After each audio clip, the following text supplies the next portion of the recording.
কয়েক জায়গায় কৌশল করে মিথ্যা বলা জায়েজ, সহিহ হাদিসে এসেছে। এর মধ্যে একটা আছে, দুইজন মানুষের মধ্যে সম্পর্ক নষ্ট, তাদের সম্পর্ক জোড়া লাগিয়ে দেওয়ার জন্য আপনি কৌশল করে মিথ্যা বলতে পারেন।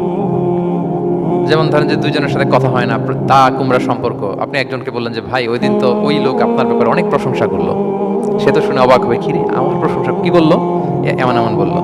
তো এটা শুনে ওই লোকের ব্যাপারে তার মনটা একটু নরম হবে। আবার তাকে বললেন যে উনি তো আপনার ব্যাপারে এরকম একটা পজিটিভ কমেন্ট করলো, সেও অবাক হবে, তাই নাকি, তার সাথে আমি এত ভুল বোঝাবুঝি, আসলে লোকটা তো তাইলে ভালো।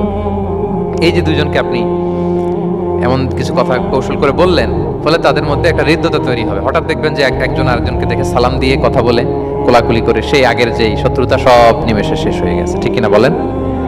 এই যে মধ্যস্থতাকারী আপনি হলেন, এজন্য আল্লাহ তাআলা আপনাকে সওয়াব দিবেন। তাহলে বিবাদমান দুই গ্রুপ দেখলে আমরা আজ থেকে আরো ঝগড়া লাগিয়ে দিব না মিলিয়ে দিব?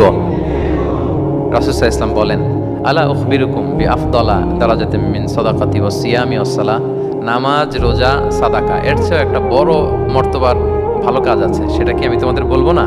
সাহাবারা বলেন। আল্লাহ রাসূল সাল্লাল্লাহু আলাইহি ওয়াসাল্লাম বলেন, সেটা হচ্ছে ইসলাহু যাতিল বাইন, দুই পক্ষকে মিলিয়ে দেয়া, বিবাদমান দুই গোষ্ঠীকে কি করা? মিলিয়ে দেয়া।